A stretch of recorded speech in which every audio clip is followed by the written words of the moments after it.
With just days to go now until the election, for this morning's GRE Why ROC segment, we've got two experts in cybersecurity with us from RIT, Matthew Wright, the department chair, and Justin Pelletier. He runs the Cyber Range and Training Center, also serves in the Army Reserve. Thank you for your service, by the way. Thank you both for coming in. Justin, I want to start with you as we are so close to this Tuesday coming up. What would you say are your main concerns whenever you're looking at cybersecurity and elections? I'm actually worried about folks getting overheated, emotional over this election, more than any material threat to the election process itself.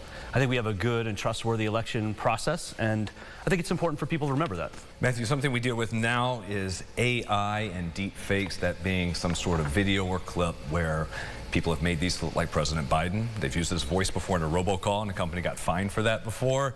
Just how big of a problem is that now? Right. Well, I guess we're going to find out how big of a problem.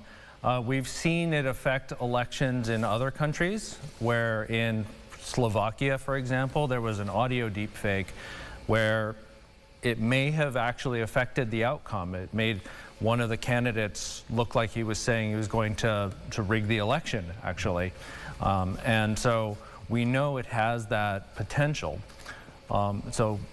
Certainly we'll be looking out for whether there's deep fakes of either the candidates or maybe some of their close associates, having them say something that never actually happened. And so those are definite concerns coming into next Tuesday. How do we pick up on it? You got this deep fake detector that you've been working on.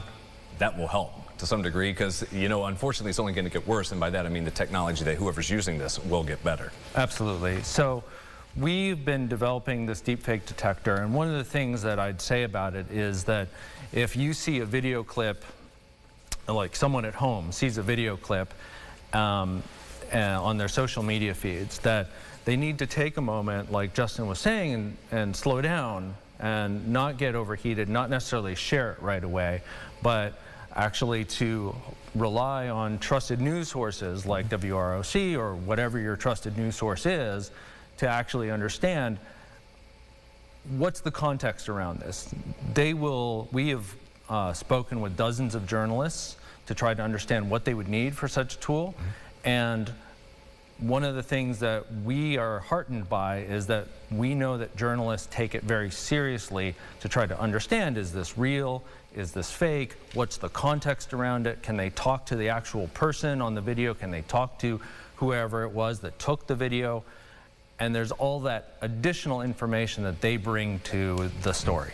And finally, Justin, people, different businesses may be wondering what can they do. So what are you working on at the Institute and the Cyber Range and Training Center? Yeah, there's a lot that folks can do in addition to raising awareness, as Matt mentioned. Actually, one of the things that we're really happy to help folks understand better is how some of the research that Matt and his team and others at RIT are doing can impact our ability to understand crises and the fog of that.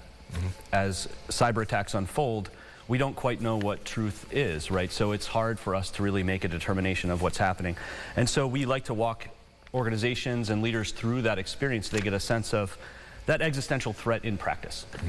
And that can become a good career-defining moment. So we offer training for companies and individuals to get better at cyber attack resilience through incident response training.